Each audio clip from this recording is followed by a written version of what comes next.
Hello प्यारे बच्चों, booster classes में एक बार फिर से आप सभी का स्वागत है। आज के इस वीडियो में हम लोग पढ़ने वाले हैं किरचॉफ का नियम और विद्युत परिपथ। तो सबसे पहले हम स्टार्ट करेंगे विद्युत सेल से। तो जो विद्युत सेल होता है वह रासायनिक ऊर्जा को बदलता है विद्युत ऊर्जा में। क्या करेगा यह रासायनिक ऊर्जा को बदलता है विद्युत ऊर्जा में। और जो इसकी संरचना इसको हम लोग इस फिगर में समझ सकते हैं। जैसे यहाँ पर क्या है, दो इलेक्ट्रोड हैं, एक प्लस है एक माइनस है। इसको हम लोग बोलते हैं धन टर्मिनल, इसको बोलते हैं ऋण टर्मिनल।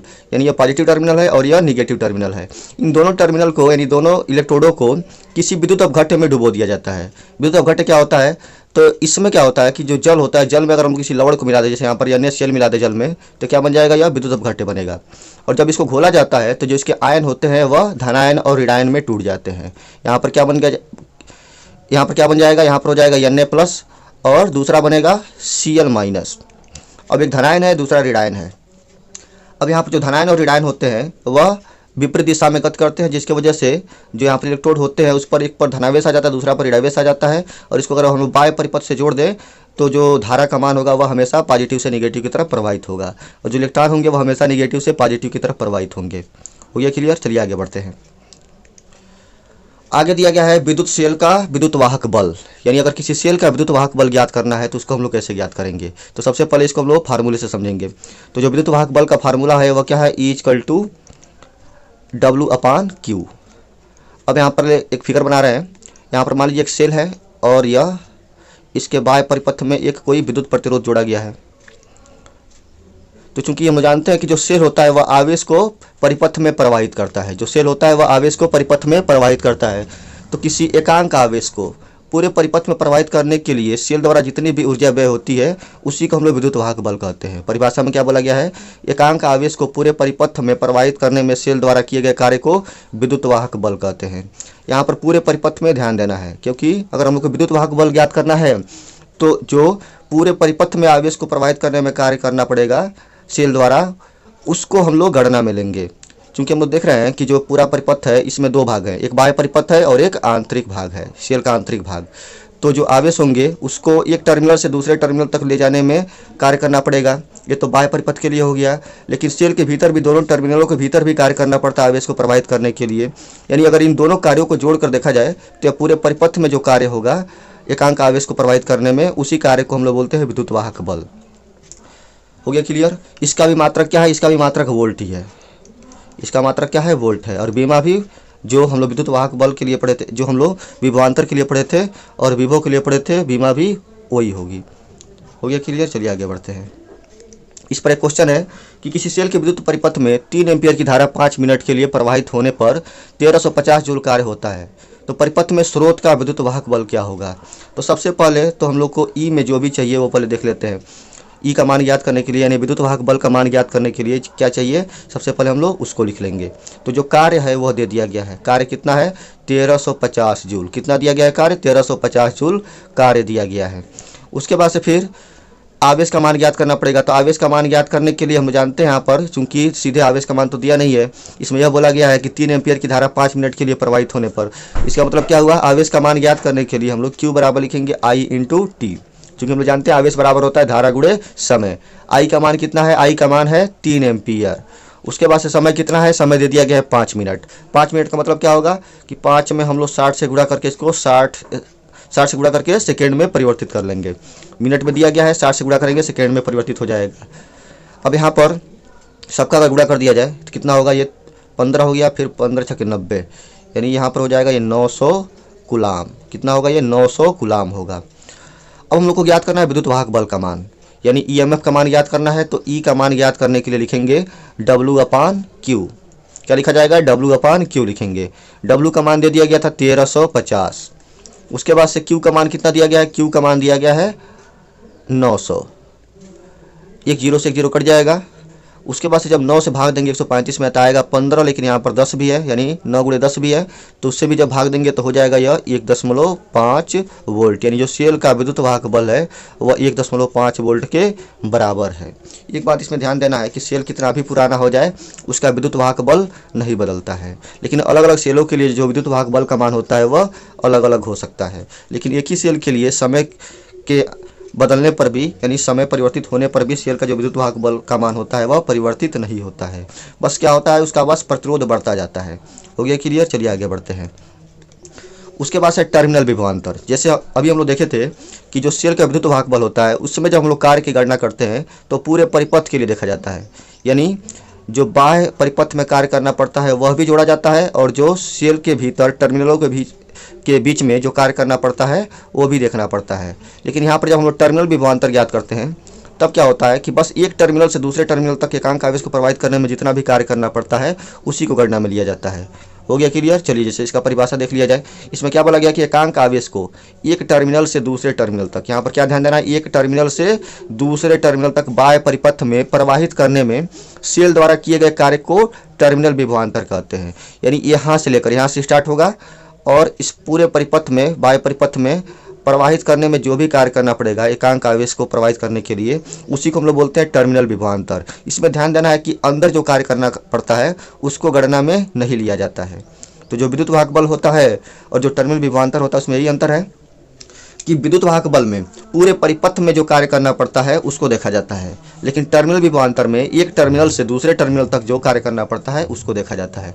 तो यहाँ पर अगर हम लोग को V का मान ज्ञात करना है, यानी टर्मिनल विभवांतर V का मान ज्ञात करना हो, तो इसके लिए भी फार्मूला सेम रहेगा। क्या लिखेंगे? यहाँ पर लिखेंगे W/Q। क्या लिखा जाएगा? W/Q। लेकिन इस W में और पहले वाले W में यही अंतर है कि जो पहला वाला W था वह पूरे परिपथ के लिए था और जो ये वाला W है वह सिर्फ बाह्य परिपथ के लिए है। इसका भी मात्रक क्या होगा? इसका भी मात्रक हो जाएगा वोल्ट। ये क्या होगा? इसका मात्रक हो जाएगा वोल्ट। हो गया क्लियर? चलिए आगे बढ़ते हैं। आगे दिया गया सेल का आंतरिक प्रतिरोध। तो जैसा कि हम लोग जानते हैं जो प्रतिरोध होता है वह धारा के मार्ग में आने वाले रुकावटों को कहते हैं। तो चूंकि यहाँ पर आंतरिक प्रतिरोध बोला गया, इसका मतलब क्या होगा कि सेल के भीतर जो प्रतिरोध कार्य करता है, जो अवरोध कार्य करते हैं, उसी को हम लोग आंतरिक प्रतिरोध कहते हैं। इसको कैसे परिभाषा के रूप में समझ सकते हैं? तो इसमें क्या बोला गया कि किसी सेल में उपस्थित विद्युत अपघट्य द्वारा धारा के मार्ग में उत्पन्न अवरोध को सेल का आंतरिक प्रतिरोध कहते हैं। किसी सेल में उपस्थित विद्युत अपघट्य द्वारा, चूंकि हम लोग जानते हैं कि जो सेल होता है उसमें विद्युत अपघट्य होता है, उसमें आयन होते हैं, इसलिए जो धारा प्रवाहित होती है उसके मार्ग में अवरोध उत्पन्न होता है, जिसकी वजह से इसमें आंतरिक प्रतिरोध उत्पन्न होता है। तो यहाँ पर जो भीतर जो प्रतिरोध दिखाया गया इसको हम क्या बोलते हैं? आंतरिक प्रतिरोध कहते हैं।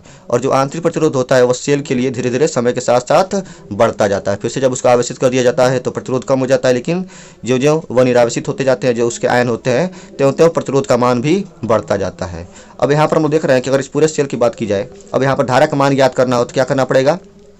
यहाँ पर धारा का मान ज्ञात करने के लिए हम लोग लिखेंगे E/, चूँकि जो यहाँ पर विद्युत वाहक बल है वह E के बराबर है और जो प्रतिरोध है वह सिर्फ R नहीं है, यहाँ पर सिर्फ R नहीं है बल्कि श्रेणी क्रम में इसके एक स्मॉल r भी जोड़ा गया है। स्मॉल r क्या है? आंतरिक प्रतिरोध है। तो जब हम लोग धारा का मान ज्ञात करते हैं तो बाह्य प्रतिरोध के साथ साथ हम लोग को आंतरिक प्रतिरोध पर भी ध्यान देना चाहिए। हो गया क्लियर? चलिए आगे बढ़ते हैं। आगे दिया गया कि सेल का विद्युत वाहक बल टर्मिनल विभवांतर तथा सेल के आंतरिक प्रतिरोध में संबंध, यानी हम लोग को E में, V में और स्मॉल r में संबंध स्थापित करना है। तो यहाँ पर हम जानते हैं कि इसको ज्ञात करने के लिए क्या चाहिए? हम लोग को विभवांतर भी मालूम होना चाहिए और इसमें प्रवाहित धारा का मान भी मालूम होना चाहिए। तो विभवांतर ज्ञात करने के लिए दोनों टर्मिनलों के बीच में समांतर क्रम में वोल्टमीटर लगा दिया जाता है और धारा का मान ज्ञात करने के लिए श्रेणी क्रम में यहाँ पर धारा मापी का प्रयोग कर दिया जाता है, मीटर का प्रयोग कर दिया जाता है।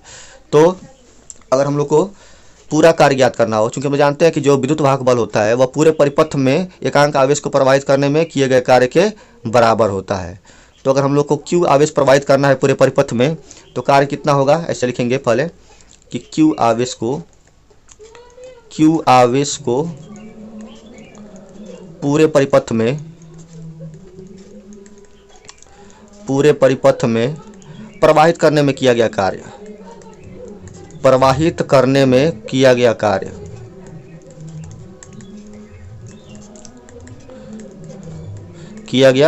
यहाँ पर क्या लिखा जाएगा? यहाँ पर लिखेंगे हम लोग W टोटल। क्या होगा? W टोटल का मान याद करना है। W टोटल का मान याद करने के लिए यहाँ पर हम लोग को लिखना है E/Q। क्या लिखा जाएगा? E/Q। लेकिन अगर T समय तक I धारा प्रवाहित की गई हो तो Q का मान हम लोग क्या लिख सकते हैं? तब वहाँ पर हम लोग लिख सकते हैं E/I/T। ये क्या हो जाएगा? यानी जो W टोटल का मान है, यानी पूरे परिपथ में जो आवेश को प्रवाहित करने में कार्य करना पड़ रहा है वो किसके बराबर होगा? वह E/I/T के बराबर होगा। इसको बना देते हैं समीकरण नंबर 1। ये क्या हो गया? समीकरण नंबर 1 हो गया। उसके बाद से क्यू आवेश को बाह्य परिपथ में प्रवाहित करने में किया गया कार्य ज्ञात करेंगे। क्या लिखेंगे? क्यू आवेश को बाह्य परिपथ में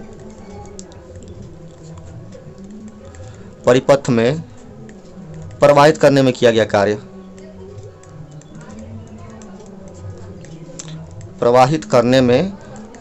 कार्य,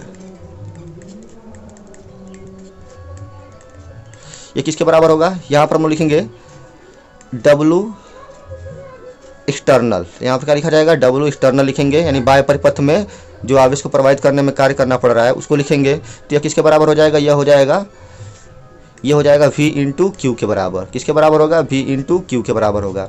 अब यहाँ पर भी अगर हम लोग क्यू का मान IT रख दें तो जो W एक्सटर्नल का मान है वह किसके बराबर होगा? यह हो जाएगा V into I into T के बराबर। ये हो गया V I T के बराबर। इसको बना देते हैं समीकरण नंबर 2। अब यहाँ पर हम लोग को क्या करना है? यहाँ पर अब हम लोग को जो आंतरिक परिपथ में यानी जो सेल के भीतर आवेश को प्रवाहित करने में किया गया कार्य है उसको ज्ञात करना है। तो यहाँ पर हम लोग क्या लिखेंगे? W internal. यहाँ पर क्या लिखा जाएगा? W इंटरनल लिखेंगे। और इंटरनल ज्ञात करने के लिए यहाँ पर हम लोग को लिखना पड़ेगा I square R into T. किसके बराबर होगा? यह I square R into T के बराबर होता है। इसको बना देते हैं समीकरण नंबर 3। इसको हम लोग बना देंगे समीकरण नंबर 3। अब क्या करना है? समीकरण 1, 2 और 3 में हम लोग देख रहे हैं कि टोटल कार्य है पूरे आवेश को, मतलब किसी क्यू आवेश को पूरे परिपथ में प्रवाहित करने में जो किया गया कार्य है वह इसके बराबर है। उसके बाद से जो बाह्य परिपथ है उसमें किया गया कार्य इसके बराबर है। और जो आंतरिक परिपथ है यानी जो टर्मिनलों के बीच में जो कार्य करना पड़ रहा है उसका मान इसके बराबर है। अब हम लोग देख रहे हैं कि अगर इन दोनों को जोड़ दिया जाए, यानी जो बाह्य और आंतरिक परिपथ में कार्य करना पड़ रहा है उसको अगर जोड़ दे तो यह टोटल कार्य के बराबर हो जाएगा, यानी कुल कार्य के बराबर होगा। तो इसको हम लोग क्या करेंगे? समीकरण 1, 2 और 3 का प्रयोग करते हुए ऐसे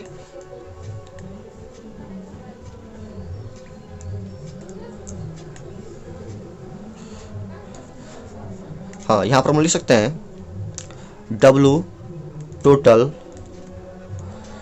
इक्वल टू W एक्सटर्नल फिर plus W internal. W total का मान कितना है? यह है EIT के बराबर है। किसके बराबर है? EIT के बराबर है। फिर यहाँ पर W एक्सटर्नल का मान कितना था?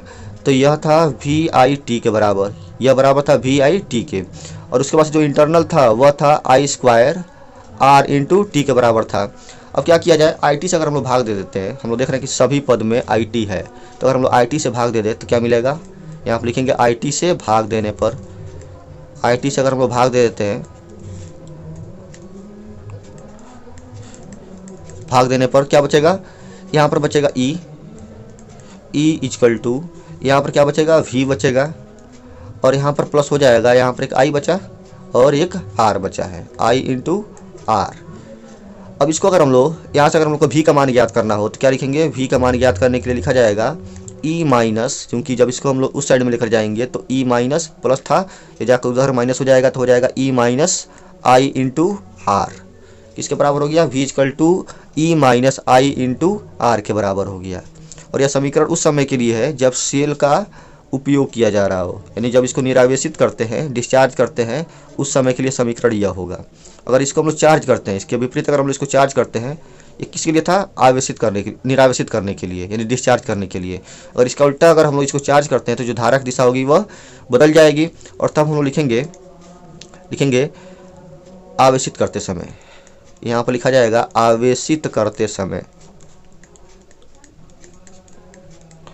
आवेशित करते समय जो यहाँ पर हम लोग को V का मान मिलेगा वह हो जाएगा E plus I into R के बराबर। क्या होगा? यह V equal to E plus I into R के बराबर हो जाएगा। यह हो गया क्लियर। चलिए इसी को हम लोग और भी आगे बढ़ा सकते हैं। कैसे आगे बढ़ाया जाएगा? अब यहाँ से अगर हम लोग को आंतरिक प्रतिरोध का मान ज्ञात करना है, स्मॉल r का मान ज्ञात करना है, तो स्मॉल r का मान कैसे ज्ञात करेंगे? इस समीकरण से हम लोग देखेंगे। इसको बना देते हैं समीकरण नंबर 1। यहाँ पर लिखेंगे समीकरण 1 से, समीकरण 1 से अगर हम लोग को स्मॉल r का मान ज्ञात करना हो तो क्या होगा? ये हो जाएगा E माइनस V, क्या होगा? E माइनस V और अपान यहाँ पर हो जाएगा I। किसके बराबर हो गया? E माइनस V और अपान I। यहाँ पर छांतर किए हैं तो I R को उधर भेजा गया है, I R को जब उधर भेजेंगे और V को इधर लाएंगे तो हो जाएगा ई माइनस वी, और फिर से वापस जब आर से हम लोग भाग दे देंगे तो हो जाए, आई से भाग दे देंगे तो हो जाएगा R is equal to E minus V upon I.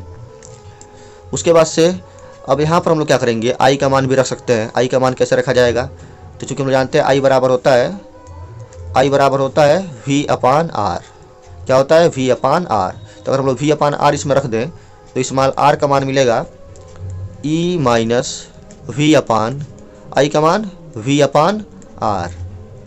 We upon R हो गया। अब स्मॉल आर जो कैपिटल आर है उसको हम लोग ऊपर लेकर चलेंगे तो हो जाएगा यह r is equal to capital R into, अब इस भी से अगर हम लोग इन दोनों में भाग देते हैं तो ई यहाँ पर बचेगा ई अपान वी। अगर हम लोग ई में वी से भाग देते हैं तो हो जाएगा ई अपान वी। फिर माइनस अगर हम लोग वी में फिर से वी से भाग देते हैं तो क्या होगा, 1 होगा। तो इस तरह से हम लोग आंतरिक प्रतिरोध का मान ज्ञात कर सकते हैं इस फार्मूले के हेल्प से। हो गया क्लियर, चलिए आगे बढ़ते हैं। उसके बाद से एक उच्च प्रतिरोध वाले वोल्टमीटर को किसी सेल के साथ जोड़ने पर इसका पाठ 2.2 वोल्ट आता है। यानी यहाँ पर जो V का मान है वो किसके बराबर है, V का मान है 2.2 वोल्ट के बराबर। उसके बाद से यदि सेल के सिरों पर 5 ओम का प्रतिरोध जोड़ दिया जाए तो, हाँ 1 मिनट, यहाँ पर ध्यान देना है कि एक उच्च प्रतिरोध वाले वोल्टमीटर को किसी सेल के साथ जोड़ने पर इसका पाठ कितना आता है, 2.2 वोल्ट आता है। इसका मतलब क्या हुआ कि इसमें जो है ये जो 2.2 है वह विद्युत वाहक बल है। क्या है, यह विद्युत वाहक बल है। जब तक इसमें कोई प्रतिरोध नहीं जोड़ा गया है तो जो भी रीडिंग आएगा वोल्टमीटर में वह उसके विद्युत वाहक बल के बराबर होगा। यानी ई का मान कितना हो गया, 2.2 वोल्ट के बराबर हो गया। उसके बाद से बोल रहा है कि इसमें कि यदि सेल के सिरों पर 5 ओम का प्रतिरोध जोड़ दिया जाए तो वोल्टमीटर का पाठ गिरकर 1.8 वोल्ट हो जाता है। अब यहाँ पर प्रतिरोध जोड़ने के बाद से जो वोल्टमीटर में बताएगा रीडिंग वह किसका मान होगा, वह टर्मिनल विभवांतर का मान होगा। ये क्या हो जाएगा, V के बराबर, और ये हो गया 1.8 के बराबर, 1.8 वोल्ट के बराबर। अब कह रहा है इसमें सेल का आंतरिक प्रतिरोध क्या होगा। इसमें सेल का, हाँ यहाँ पर क्या बोला गया है कि यदि सेल के सिरों पर 5 ओम का प्रतिरोध जोड़ा जाए तो यहाँ पर R का मान है, कैपिटल R का मान है वो किसके बराबर है, 5 ओम के बराबर है। अब यहाँ पर हम लोग को आंतरिक प्रतिरोध का मान ज्ञात करना है। तो आंतरिक प्रतिरोध का मान ज्ञात करने के लिए लिखेंगे small r is equal to capital R into e upon V minus 1। अब यहाँ पर अगर मान रख दिया जाए तो R का मान कितना है, 5 है। उसके बाद से E का मान कितना है, E का मान है 2.2, कितना है यह, 2.2 के बराबर है, बट्टा V का मान कितना है, V का मान है 1.8, फिर माइनस 1। उसके बाद से फिर 5 गुणे यहाँ पर क्या 1.8 है। तो क्या करेंगे, अगर हम 10 से ऊपर नीचे गुणा कर देते हैं तो हो जाएगा यह 22/18। फिर अगर 2 से काट दिया जाए तो हो जाएगा यह 11/9। कितना होगा, यह 11/9 के बराबर होगा, माइनस यहाँ पर बचा है 1। या इसको लिख सकते हैं इक्वल टू 5 गुणे, यहाँ पर हम लोग 9 से अगर इसमें गुणा कर देते हैं तो हो जाएगा 11 माइनस 9 यानी 2/9। कितना होगा, यह 2/9 के बराबर होगा। अगर पूरा गुणा कर दिया जाए तो हो जाएगा यह 10/9 ओम के बराबर होगा। इतना यहाँ पर आंतरिक प्रतिरोध का मान ज्ञात होगा। हो गया क्लियर, चलिए आगे बढ़ते हैं। हाँ, आगे दिया गया सेलों का संयोजन। सेलों का संयोजन में हम लोग सबसे पहले यह पढ़ेंगे कि किस किस प्रकार से इसको जोड़ा जा सकता है। तो 3 प्रकार से इसको जोड़ा जा सकता है, यानी कई सेल हों तो इसको हम लोग 3 प्रकार से जोड़ सकते हैं। अब यहाँ पर हम लोग सबसे पहले देखेंगे कि श्रेणी क्रम में जोड़ेंगे तो जो रिजल्ट होगा वह क्या होगा। तो मान लेते हैं यहाँ पर जो सेलें हैं, यहाँ पर इस सीरीज में यानी श्रेणी क्रम में n सेलें जोड़ी गई हैं। श्रेणी क्रम में n सेलें जोड़ी गई हैं तो जो यहाँ पर कुल विद्युत वाहक बल का मान होगा वह किसके बराबर होगा, हाँ, और प्रत्येक सेल का जो विद्युत वाहक बल है वह E के बराबर है और आंतरिक प्रतिरोध का मान स्मॉल r के बराबर है। तो यहाँ पर अगर कुल विद्युत वाहक बल का मान ज्ञात करें, कुल विद्युत वाहक बल, कुल विद्युत वाहक बल यहाँ पर हम लोग ज्ञात करेंगे तो किसके बराबर होगा, यह हो जाएगा NE के बराबर होगा। क्यों, अगर E को हम लोग n बार जोड़ देते हैं तो वह NE के बराबर होता है। तो चूंकि जब श्रेणी क्रम में होता है तो जो सेलों का विद्युत वाहक बल होता है वह जुड़ता है। तो यहाँ पर हम लिख सकते हैं NE, क्या होगा, यह NE के बराबर हो गया। उसके बाद हम देखेंगे कि तुल्य प्रतिरोध कितना है। यहाँ पर जो तुल्य प्रतिरोध है वह ज्ञात करना है। तुल्य प्रतिरोध, तुल्य प्रतिरोध का मान ज्ञात करेंगे तो यहाँ पर भी हम लोग देख रहे हैं कि जो प्रतिरोध है वह सभी श्रेणी क्रम में है। और श्रेणी क्रम में अगर हम लोग R प्रतिरोधों को जोड़ दें, n प्रतिरोधों को जोड़ दें तो क्या मिलेगा, यहाँ पर भी हम लिख सकते हैं R प्लस R कितनी बार, n बार। कितनी बार लिखना है, n बार लिखना है। अगर n बार हम लोग r को ही जोड़ते हैं तो क्या मिलेगा, यह स्मॉल n r के बराबर होगा। किसके बराबर होगा, स्मॉल n r के बराबर होगा। हाँ, उसके बाद से यह तो अभी जो सेल थे उसके तुल्य प्रतिरोध थे। अब यहाँ पर अगर हम लोग को यह भी प्रतिरोध जोड़ लेना हो, इसको भी अगर शामिल कर लेना हो बाह्य परिपथ वाला, तब यहाँ पर जो कुल प्रतिरोध का मान होगा वो कितना होगा, कुल प्रतिरोध हो जाएगा, ये जो एन आर थे वो तो रहेंगे ही, और जो यहाँ पर कैपिटल आर है उसको भी श्रेणी क्रम में जोड़ देना है, तो हो जाएगा यह n R plus capital R के बराबर होगा। अब अगर हम लोग को धारा का मान ज्ञात करना हो, आई का मान, अब अगर हम लोग को आई का मान ज्ञात करना हो क्या करेंगे, यहाँ पर लिखेंगे कुल विद्युत वाहक बल बट्टा कुल प्रतिरोध। तो कुल विद्युत वाहक बल का मान कितना है, यह एन ई के बराबर है। किसके बराबर है, एन ई के बराबर है। और जो कुल प्रतिरोध का मान है वह एन आर और प्लस कैपिटल आर के बराबर है, यानी N E upon N R plus capital R के बराबर हम लोग धारा का मान ज्ञात कर सकते हैं।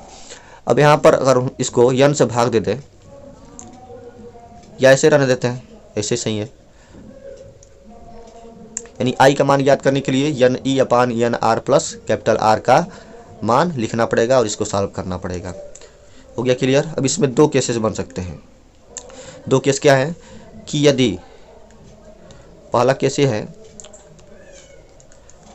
कि यदि स्मॉल आर का मान कैपिटल आर की अपेक्षा बहुत ही कम हो, यदि स्मॉल आर का मान कैपिटल आर की अपेक्षा बहुत ही कम हो, बहुत ही कम है यानी मच लेस देन आर है, तो इसको हम लोग क्या लिखेंगे, मच लेस देन आर, यानी small r is much less than R. तब क्या करेंगे, जो ये वाला पद था ये वाला, इसको हम लोग नगण्य मान सकते हैं। अगर स्मॉल आर का मान बहुत ही कम है तो इस पद को हम लोग नगण्य मानेंगे, और जब नगण्य मानेंगे तो क्या मिलेगा रिजल्ट, तब यहाँ पर लिखना पड़ेगा एन आर क्या होगा, नगण्य होगा, ये हो जाएगा नगण्य। और जब यह नगण्य हो जाएगा तो जो हम लोग आई का मान लिखे थे N E upon N R लिखे थे, लेकिन इसके स्थान पर लिखेंगे जीरो, नगण्य हो गया। इसका मतलब क्या हुआ, इसके स्थान पर हम लोग जीरो लिखेंगे और यहाँ पर प्लस हो जाएगा कैपिटल आर। अब जीरो जोड़ेंगे कैपिटल आर में तो आर ही रहेगा, तो आई इक्वल टू हो जाएगा n into e upon R, n into e upon R के बराबर होगा। अब यहाँ पर अगर हम लोग ध्यान से देखते हैं तो जो ई अपान आर है वो क्या है, एक सेल द्वारा प्रवाहित धारा का मान है। अगर एक सेल होता सिर्फ तो उसमें धारा का मान कितना होता है, कैपिटल ई अपान आर के बराबर होता है, लेकिन यहाँ पर एन से गुणा हुआ, इसका मतलब क्या हुआ कि जो धारा का मान है वह एक सेल से प्राप्त धारा के एन गुना के बराबर है, यानी एन गुणे एक सेल से प्राप्त धारा,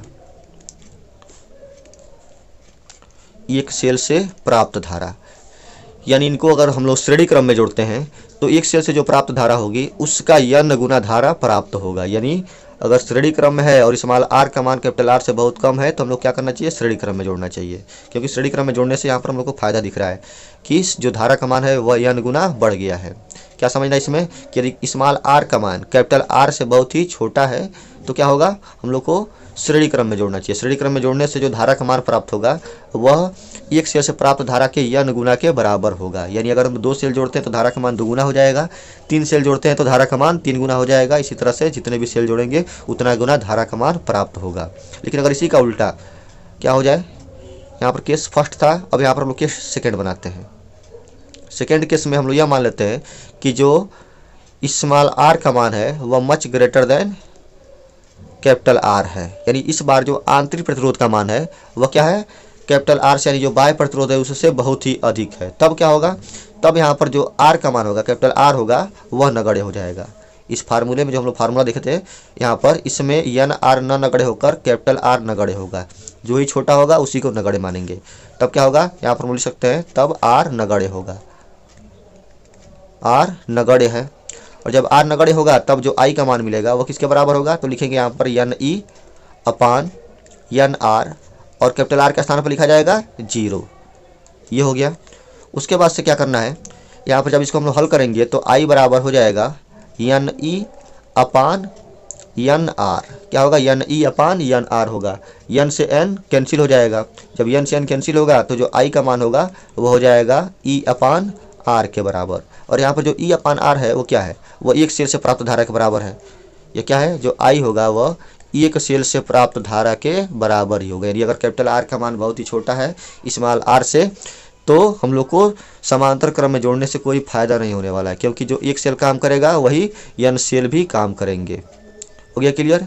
इसके पहले वाले हम क्या देखे थे कि जो धारा का मान था वह n गुना बढ़ गया था, जबकि इसमें n गुना बढ़ा नहीं है, यानी एक ही सेल से जो प्राप्त धारा है उसी के बराबर यह धारा प्राप्त हो रही है। चलिए अब चलते हैं समांतर क्रम के लिए। श्रेणी क्रम तो हो गया।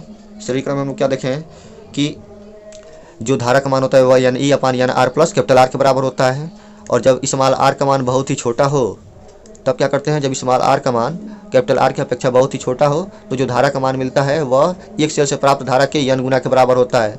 जबकि अगर कैपिटल आर का मान बहुत ही छोटा हो स्मॉल आर से, यानी स्मॉल आर का मान कैपिटल आर से बहुत ही बड़ा हो, तब क्या होता है, तब जो धारा का मान प्राप्त होती है वह एक सेल से प्राप्त धारा के बराबर ही होती है। इसलिए हम लोग को अगर प्रतिरोध का मान कम हो कैपिटल आर की अपेक्षा, बाह्य प्रतिरोध की अपेक्षा, तो क्या करना चाहिए, हम लोग को श्रेणी क्रम में जोड़ना चाहिए। अब देखते हैं समांतर क्रम। तो यहाँ पर हम देख रहे हैं कि जो समांतर क्रम में n सेलें जोड़ी गई हैं, प्रत्येक का विद्युत वाहक बल कैपिटल E है और प्रत्येक का जो आंतरिक प्रतिरोध का मान है वह स्मॉल r के बराबर है।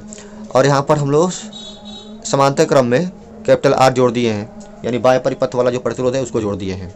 तो सबसे पहले हम ये देखेंगे कि जो कुल विद्युत वाहक बल होगा वह किसके बराबर होगा। तो हम जानते हैं कि समांतर क्रम में विभवांतर हो या विद्युत वाहक बल हो हमेशा बराबर ही रहता, सबके लिए बराबर होगा, यानी इनके वजह से n गुना विद्युत वाहक बल नहीं बढ़ेगा। यानी जो यहाँ पर विद्युत वाहक बल होगा वो किसके बराबर होगा, वह हो जाएगा सिर्फ E के बराबर होगा। विद्युत वाहक बल किसके बराबर होगा, ये हो जाएगा कैपिटल E के बराबर। उसके बाद से फिर अगर हम लोग को इन प्रतिरोधों का तुल्य प्रतिरोध ज्ञात करना हो तब क्या करेंगे, यहाँ पर लिखना पड़ेगा तुल्य प्रतिरोध।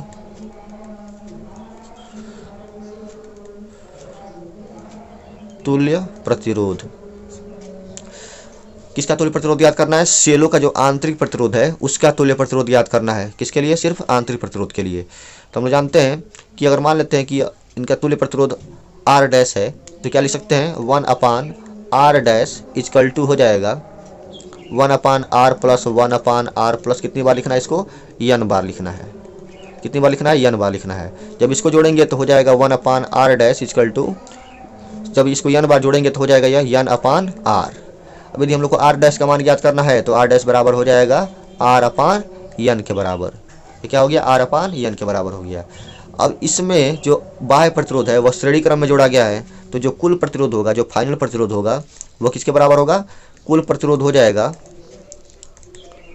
किसके बराबर, श्रेणी क्रम में जुड़ा है यह और यह, तो यहाँ आप लिखेंगे स्मॉल r अपान n और प्लस कैपिटल R। श्रेणी क्रम में जुड़ा है इसलिए बीच में सीधे प्लस लगा दिए बिना इसके व्युत्क्रम किए ही। हो गया क्लियर।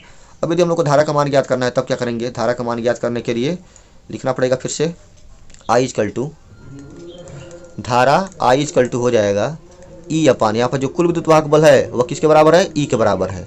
और जो यहाँ पर कुल प्रतिरोध है वह किसके बराबर है, तो वह R अपान n और प्लस कैपिटल R के बराबर है। तो इस तरह से हम लोग धारा का मान प्राप्त कर सकते हैं। अब इसमें भी दो केस हैं। केस फर्स्ट में हम लोग क्या देखेंगे कि जब स्मॉल r का मान बहुत ही कम हो कैपिटल R की अपेक्षा, यानी small r is much less then, यदि r हो कैपिटल R हो तब क्या करेंगे, जो यहाँ पर R अपान n वाला टर्म है, ये वाला जो पद है वह नगण्य होगा। तब क्या होगा, R अपान n नगण्य होगा, नगण्य है। जब यह नगण्य हो जाएगा तो इस पद को हम लोग 0 मान सकते हैं। तब I का मान क्या मिलेगा, तब हो जाएगा यह I equal to E upon 0 plus R, या I equal to E upon capital R। यानी यहाँ पर हम जो देख रहे हैं कि जो धारा का मान है वह एक सेल से प्राप्त धारा के बराबर ही है। यानी अगर स्मॉल r का मान कैपिटल R से बहुत ही कम हो तो समांतर क्रम में जोड़ने से कोई फायदा नहीं होने वाला है। यानी यहाँ पर जो I का मान होगा वह एक सेल से प्राप्त धारा के बराबर होगा, एक सेल से प्राप्त धारा। अब उसके बाद हम देखेंगे दूसरा केस। दूसरा केस क्या है कि जब स्मॉल r का मान कैपिटल R की अपेक्षा बहुत ही अधिक है। केस सेकेंड देखेंगे, यहाँ पर क्या है, स्मॉल r का मान कैपिटल R की अपेक्षा बहुत ही अधिक है। और तब क्या होगा, तब जो कैपिटल R का मान होगा वह नगण्य होगा, तब कैपिटल R नगण्य हो जाएगा। कैपिटल आर नगण्य हो गया। जब कैपिटल आर नगण्य होगा तो जो फार्मूला यहाँ पर हम देखे थे उसमें जो कैपिटल आर था उसके स्थान पर जीरो रखेंगे। यहाँ पर क्या रखना है, जीरो रखना है। तो जब यहाँ पर जीरो रखेंगे तो हो जाएगा यह कितना, ये हो जाएगा फिर I equal to E upon small R upon N और प्लस यहाँ पर लिखेंगे जीरो। अब जीरो जोड़ने से कोई इसमें अंतर नहीं आएगा तो एन को ऊपर लेकर जाएंगे, ये पलटेंगे तो हो जाएगा यह I equal to small N into capital E upon small R. अब यहाँ पर हम लोग क्या देख रहे हैं, यहाँ पर जो धारा का मान है वह किसके बराबर है, तो एन को अगर हम लोग बाहर कर देते हैं तो हो जाएगा यह n into e upon R. जो ई अपान आर है वह एक सेल से प्राप्त धारा के बराबर है, तो किसके बराबर हो जाएगा यह, एन गुणे एक सेल से प्राप्त धारा के बराबर। एक सेल से प्राप्त धारा यानी देख यहाँ पर एन से गुणा हुआ, इसका मतलब क्या होगा कि जो एक सेल से धारा प्राप्त हो रही है उसका एन गुना धारा प्राप्त होगा जब स्मॉल आर का मान कैपिटल आर से बहुत अधिक होगा और इसको समांतर क्रम में हम लोग जोड़े होंगे। हो गया क्लियर। तो अगर दोनों डेरिवेशन को देखा जाए समांतर क्रम और श्रेणी क्रम, तो इसमें हम लोग क्या देख रहे हैं कि अगर स्मॉल आर का मान बहुत ही कम है कैपिटल आर से तो श्रेणी क्रम में जोड़ना चाहिए, और जब स्मॉल आर का मान बहुत ही अधिक है कैपिटल आर से तो समांतर क्रम में जोड़ना चाहिए। यानी जब आंतरिक प्रतिरोध का मान बहुत ही कम हो तो श्रेणी क्रम में जोड़ना चाहिए, और जब आंतरिक प्रतिरोध का मान बहुत ही अधिक हो बाह्य प्रतिरोध की अपेक्षा तो हम लोग को समांतर क्रम में जोड़ना चाहिए। हो गया क्लियर। चलिए आगे बढ़ते हैं। उसके बाद से है मिश्रित क्रम। यहाँ पर क्या है, मिश्रित क्रम में जोड़ा गया है सेलों को। तो जब मिश्रित क्रम में जोड़ा गया है तो जो प्रत्येक सेल होगा उसका विद्युत वाहक बल यहाँ पर हम लोग क्या मानेंगे, कैपिटल ई मानेंगे, और जो आंतरिक प्रतिरोध है वह स्मॉल आर के बराबर माना जाएगा। तो अगर हम लोग एक श्रेणी देखें, अगर एक पंक्ति को देखें तो इसमें एन सेलें हैं, तो यहाँ पर टोटल कितना विद्युत वाहक बल हो जाएगा, तो यह एन ई के बराबर होगा। इसमें भी क्या होगा, एन ई होगा, इसमें भी एन ई होगा। उसके बाद से मतलब जितने भी इसमें पंक्तियां हैं सब में एन ई होगा। तो प्रत्येक पंक्ति में कुल विद्युत वाहक बल का मान कितना है, एन ई के बराबर है। लेकिन अगर हम इसको समांतर क्रम में सबको जोड़ दें, एन ई मतलब जितने भी एन ई है सबको समांतर क्रम में जोड़ दें, तो जो फाइनल विद्युत वाहक बल मिलेगा, जो फाइनल विद्युत वाहक बल मिलेगा वह किसके बराबर होगा, यहाँ पर जो कुल ईएमएफ होगा वह हो जाएगा एन ई के बराबर ही होगा। क्योंकि अगर सीरीज में रहते हैं तभी विद्युत वाहक बल जुड़ता है, समांतर क्रम में जुड़ता नहीं है। तो एक में एन ई है तो सभी में हम लोग एन ई मानेंगे। तो क्या हो जाएगा, यह एन ई के बराबर होगा। अब हम लोग को ज्ञात करना है प्रतिरोध का मान। तो एक श्रेणी में हम लोग देख रहे हैं कि एन प्रतिरोध हैं, कितने हैं, एन प्रतिरोध हैं, और इसमें यम पंक्तियाँ हैं।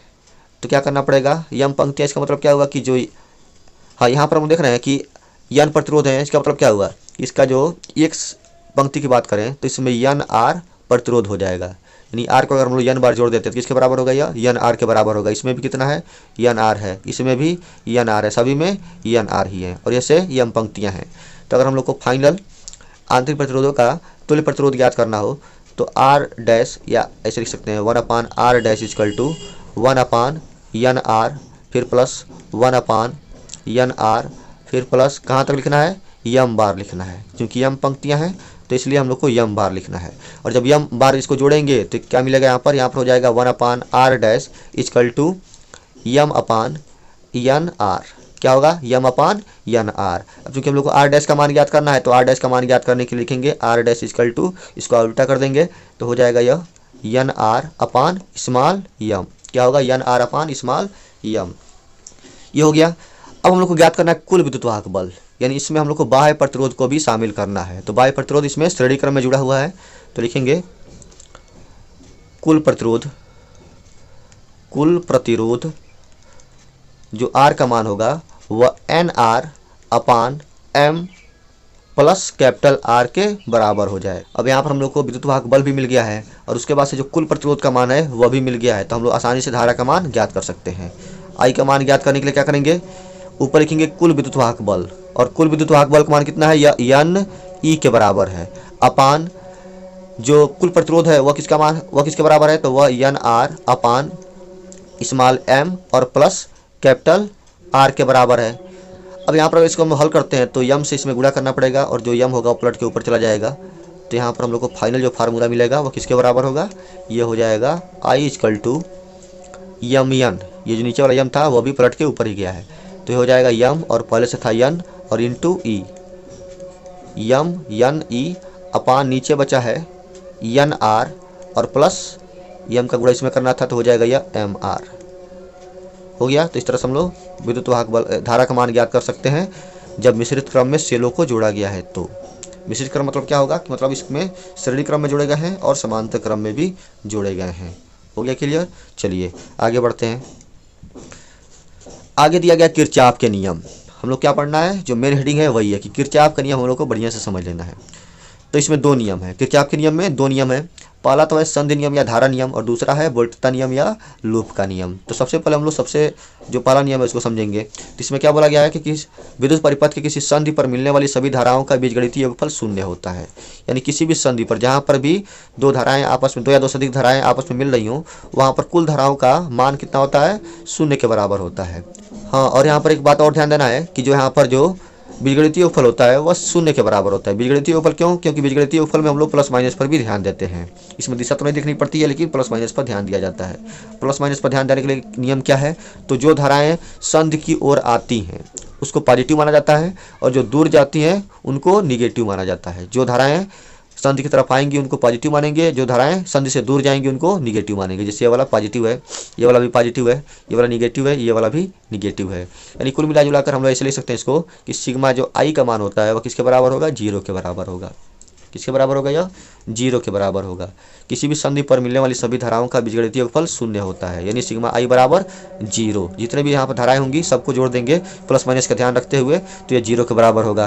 प्लस माइनस का ध्यान रखने के लिए क्या करते हैं, यह देखते हैं कि संधि की तरफ धारा आ रही है कि जा रही है। तो अगर धारा आ रही है संधि की तरफ, ज्वाइंट की तरफ, तो क्या होगा, पॉजिटिव मानेंगे उसको, और अगर संधि से दूर जा रही है तो निगेटिव मानेंगे। जैसे आप यहाँ पर अगर हम लोग फिगर की बात करें तो फिगर में हम लोग स्टार्ट करेंगे किससे, I1 से। तो I1 क्या है, यहाँ पर हम देख रहे हैं धारा जो है वह संधि से दूर जा रही है।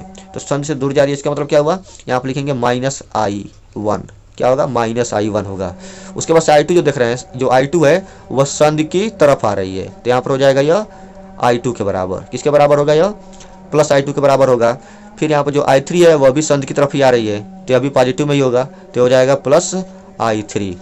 उसके बाद से जो I4 है वह संधि से दूर जा रहा है। यहाँ पर धारा जो है वह संधि से दूर जा रही है, तो यहाँ पर नेगेटिव लेना पड़ेगा। तो यहाँ पर हो जाएगा -I4। उसके बाद से जो I5 है वह भी संधि से दूर जा रहा है, तो भी निगेटिव लेना पड़ेगा। तो यहाँ पर हो जाएगा -I5। क्या होगा, यह I5 के बराबर होगा और बराबर हो जाता है यहाँ पर 0। अब कोई धारा नहीं बची है, इन सबका बीजगणितीय योगफल किसके बराबर होगा, 0 के बराबर होगा। ये हो गया क्लियर।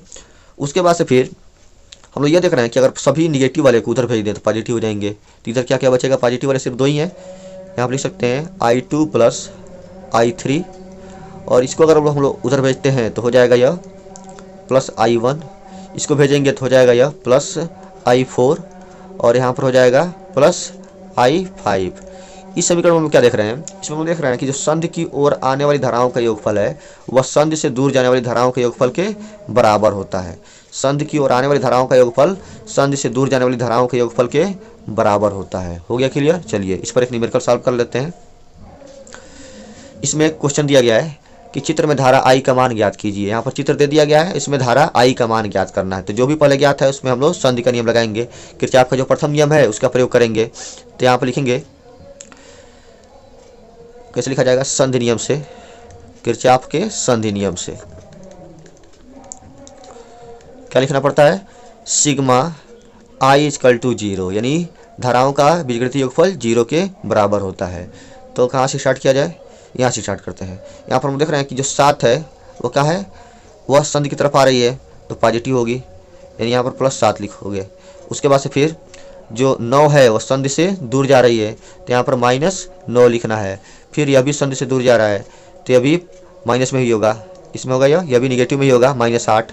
उसके बाद से यह जो I है वह भी संधि से दूर ही जा रही है, तो यहाँ पर भी हम लोग क्या लिखेंगे, -I लिखेंगे। उसके बाद से फिर जो +5 है, यहाँ पर जो 5 है वह संधि की ओर आ रहा है, तो यहाँ पर +5 लिखेंगे। +5 बराबर क्या बचेगा, 0 हो जाएगा। अब यहाँ पर हम देख रहे हैं कि 7 और 5 ही पॉजिटिव हैं, तो इन दोनों को जोड़ लिया जाए तो 7 5 हो जाएगा 12। कितना हो गया, 12। फिर -9 और -8 कितना होगा, ये हो जाएगा -17। फिर -I को हम लोग भेज देंगे उस साइड में, तो कितना हो जाएगा, -I है इधर जाएगा तो हो जाएगा +I। अब 12 में से 17 घटाते हैं तो I बराबर मिलेगा हम लोग को -5 एम्पियर। कितना हो जाएगा? -5 एम्पियर होगा। यानी यहाँ पर निगेटिव चिन्ह क्या दर्शा रहा है कि जो हम लोग चित्र में मान के चले थे उसकी दिशा इसकी दिशा से उल्टी है। यानी जो आई का मान हम लोग इधर माने थे वह इधर नहीं है बल्कि इधर है। किधर है? इस साइड में, संधि की तरफ है। हो गया क्लियर? चलिए